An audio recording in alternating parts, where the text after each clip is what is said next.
महाभारत भारत का एक प्रमुख काव्य ग्रंथ है जो स्मृति के इतिहास वर्ग में आता है। इसे भारत भी कहा जाता है। यह काव्य ग्रंथ भारत का अनुपम धार्मिक, पौराणिक, ऐतिहासिक और दार्शनिक ग्रंथ है। यह प्राचीन ज्ञान और संस्कृति का महासागर है। विश्व का सबसे लंबा यह साहित्यिक ग्रंथ और महाकाव्य हिंदू धर्म के मुख्यतम ग्रंथों में से एक है।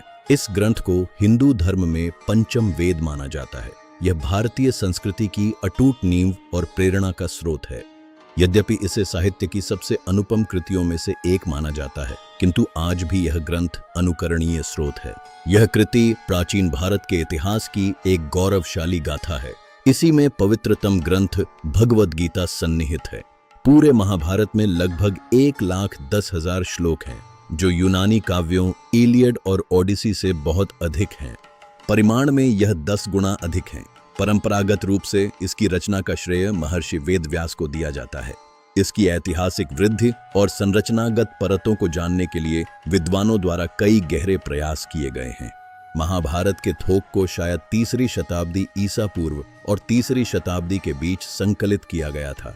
सबसे पुराने संरक्षित भाग 400 ईसा पूर्व से पुराने नहीं थे। मूल घटनाएं 9वीं और 8वीं शताब्दी की है। यह ग्रंथ अपनी पूर्णता तक पहुंचने में सदियों का समय लगा, जो गुप्त राजवंश काल तक निरंतर जारी रहा। यह पाठ संभवतः प्रारंभिक गुप्त राजवंश द्वारा 4वीं शताब्दी के आसपास अपने अंतिम रूप में पहुंचा। कथा को 24,000 श्लोकों के एक छोटे संस्करण से विस्तारित किया गया है, जिसे केवल भारत कहा जाता है।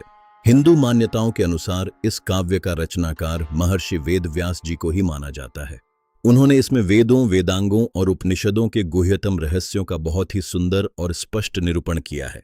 इसके अतिरिक्त इस काव्य में न्याय और शिक्षा का बहुत ही विस्तार के साथ और गहराई से वर्णन किया गया है।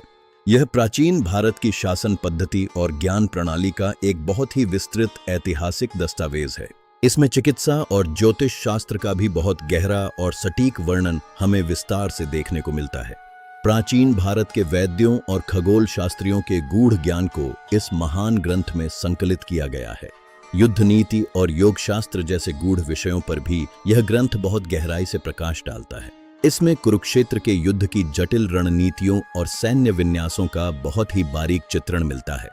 अर्थशास्त्र और वास्तुशास्त्र का अद्भुत ज्ञान भी इस महाकाव्य के भीतर पूर्ण रूप से निहित है।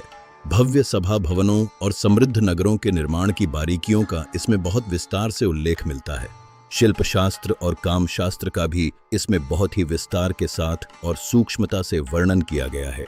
यह मानव जीवन के हर पहलू और मानवीय भावनाओं को स्पर्श करने वाली एक अत्यंत विलक्षण कृति है।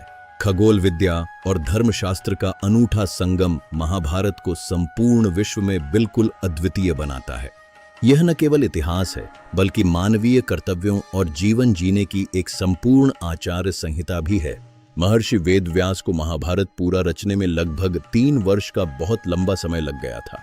उस काल में लेखन लिपि कला का इतना विकास नहीं हुआ था जितना आज के आधुनिक युग में है। उस काल में आर्षियों द्वारा वैदिक ग्रंथों को मौखिक रूप से याद करके सुरक्षित रखा जाता था।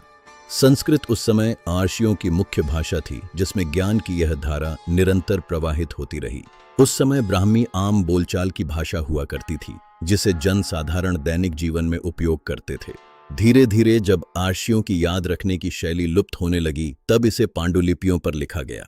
विद्वानों द्वारा इसकी रचना की 4 मुख्य प्रारंभिक अवस्थाएं स्पष्ट रूप से पहचानी गई हैं। यह सर्वमान्य है कि महाभारत का आधुनिक रूप कई महत्वपूर्ण ऐतिहासिक अवस्थाओं से गुजरकर बना है। महाभारत में गुप्त और मौर्यकालीन राजाओं तथा जैन और बौद्ध धर्म का वर्णन नहीं आता। यह इसके निश्चित तौर पर 1000 ईसा पूर्व से पुराने होने का एक बहुत ही बड़ा ऐतिहासिक प्रमाण है। शतपथ ब्राह्मण और छांदोग्य उपनिषद में भी महाभारत के प्रमुख पात्रों का स्पष्ट वर्णन मिलता है। ये प्रमाण महाभारत की ऐतिहासिकता और इसकी प्राचीनता को और भी सुदृढ़ और विश्वसनीय बनाते हैं। पाणिनि द्वारा रचित अष्टाध्यायी में महाभारत और भारत दोनों ग्रंथों का बहुत स्पष्ट उल्लेख है। श्री कृष्ण और अर्जुन का संदर्भ भी पाणिनि के काल से बहुत पहले का सिद्ध होता है। यूनान के पहली शताब्दी के राजदूत डियोक्राइसोस्टम बताते हैं कि भारतीयों के पास एक महान ग्रंथ है। उनका कहना था कि यह ग्रंथ 1,00,000 श्लोकों का है, जो महाभारत की विशालता दर्शाता है। महाभारत की कहानी को ही बाद के मुख्य यूनानी ग्रंथों इलियड और ओडिसी में दोहराया गया है। इसमें धृतराष्ट्र का पुत्र मोह और कर्ण अर्जुन प्रतिस्पर्धा जैसे मानवीय भाव बार बार उभरते हैं। संस्कृत की सबसे प्राचीन एमएस स्पित्जर पांडुलिपि में 18 पर्वों की अनुक्रमणिका दी गई है। यह पांडुलिपि पहली शताब्दी की है, जो महाभारत की प्राचीन संरचना का एक अत्यंत ठोस प्रमाण है। वेद व्यास जी ने सर्वप्रथम 100 पर्वों में रचना की थी, जिसे बाद में सूत जी ने व्यवस्थित किया। सूत जी ने इसे 18 पर्वों के रूप में व्यवस्थित कर आर्ष मुनियों को विस्तार से सुनाया था। महाराजा श्रवंत के 5वीं शताब्दी के तांबे के अभिलेख में स्पष्ट विवरण और प्रमाण मिलता है। इसमें महाभारत को स्पष्ट रूप से 1 लाख श्लोकों की संहिता बताया गया है, जो इसकी व्यापकता है। प्राचीन वैदिक सरस्वती नदी का महाभारत में बहुत ही विस्तार के साथ कई बार वर्णन आता है। बलराम जी की तीर्थ यात्रा का मार्ग भी इसी पवित्र नदी के तट के समानांतर ही वर्णित है। कई भूविज्ञानी मानते हैं कि वर्तमान सूखी हुई घग्गर हकरा नदी ही प्राचीन सरस्वती थी। यह नदी लगभग 1900 ईसा पूर्व के आसपास भूगर्भी परिवर्तनों के कारण पूरी तरह सूख गई थी। भूगर्भी परिवर्तनों के कारण सरस्वती नदी का मुख्य पानी धीरे धीरे यमुना में समाहित हो गया। आज भी हम त्रिवेणी संगम को गंगा, यमुना और अदृश्य सरस्वती का मिलन स्थल मानते हैं। पुराणों में उल्लेख है कि राजा परीक्षित की 28 पीढ़ियों के बाद गंगा में भीषण बाढ़ आई थी। इस बाढ़ से संपूर्ण हस्तिनापुर बह गया था, जिसके बाद कौशाम्बी को नई राजधानी बनाया गया। महाभारत में सरस्वती नदी के विनाशन नामक तीर्थ पर सूखने का बहुत स्पष्ट संदर्भ मिलता है। यह वही स्थान है जहां नदी रेगिस्तान में विलीन होकर हमेशा के लिए इतिहास में लुप्त हो गई। भारतीय पुरातत्व विभाग ने समुद्र की गहराई में 4000 वर्ष पुराने अवशेष खोज निकाले हैं। इन अवशेषों को महाभारत में वर्णित द्वारका के पुरातात्विक साक्ष्यों से जोड़ा गया है। प्रोफेसर SR राव ने अनेक वैज्ञानिक तर्क देकर इस नगरी को द्वारका ही सिद्ध किया है। यह नगरी 3500 वर्ष से भी अधिक प्राचीन है, जो महाभारत की ऐतिहासिकता की पुष्टि करती है। इन संपूर्ण तथ्यों से यह माना जा सकता है कि महाभारत E100 से एक्लेजेंसी 1200 ईसा पूर्व की है। यह महाकाव्य पहले वाचिक परंपरा द्वारा हम तक पीढ़ी दर पीढ़ी निरंतर प्रवाहित होता रहा। यह महाकाव्य जय संहिता, भारत और महाभारत इन 3 नामों से विश्व प्रसिद्ध है। वेद व्यास जी ने सर्वप्रथम भारत नामक ग्रंथ की रचना 61,000 श्लोकों में की थी।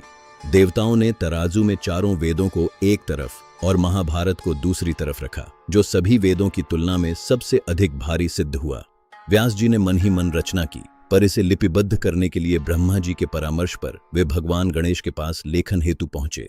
गणेश जी ने शर्त रखी कि कलम नहीं रुकेगी, और व्यास जी ने शर्त रखी कि गणेश जी अर्थ समझकर ही लिखेंगे। इस तरह यह 3 वर्षों में पूर्ण हुई। महाभारत के भीतर ही भगवद गीता जैसा अनमोल रत्न छिपा है, जो आज भी जीवन के संघर्षों में हमारा सही और दिव्य मार्ग प्रशस्त करता है। भारत की कला और लोक परंपराओं में महाभारत की गूंज आज भी है। यह हमारी सांस्कृतिक पहचान का एक बहुत ही महत्वपूर्ण और अविभाज्य अंग है। न्याय और शिक्षा के क्षेत्र में महाभारत एक मार्गदर्शक की भूमिका निभाता है। इसमें प्राचीन भारत की दंड संहिता और नैतिक शिक्षा का बहुत ही गहरा विश्लेषण मिलता है। महाभारत में देवताओं का हस्तक्षेप पग पय पर दिखता है। अर्जुन द्वारा भगवान शिव की तपस्या और पाशुपत अस्त्र की प्राप्ति इसकी दिव्यता का प्रमाण है। देवराज इंद्र का कर्ण से कवच कुंडल मांगना और धर्म की रक्षा के लिए देवताओं का संकल्प इस महाकाव्य को अलौकिक बनाता है। आदि पर्व से लेकर स्वर्गारोहण पर्व तक इसके 18 पर्वों में मानव जीवन की हर परीक्षा और देवताओं के मार्गदर्शन का समावेश है। आज यह गाथा केवल भारत की नहीं, बल्कि संपूर्ण विश्व की धरोहर है। दक्षिण पूर्व एशिया के मंदिरों में भी देवताओं की यह गाथा अंकित है। इसके पात्र केवल मनुष्य नहीं, बल्कि दैवीय गुणों और दोषों के प्रतिबिंब हैं, जो हमें जीवन की जटिलताओं को समझने की शक्ति देते हैं। महाभारत हमें सिखाती है कि चाहे परिस्थितियां कितनी भी कठिन हों, अंत में विजय सदैव धर्म और सत्य की ही होती है। प्राचीन भारत के इस महान दिव्य इतिहास और देवताओं की इस गाथा को शत शत नमन। जहां योगेश्वर कृष्ण है, वहीं श्री और विजय है। जय भारत।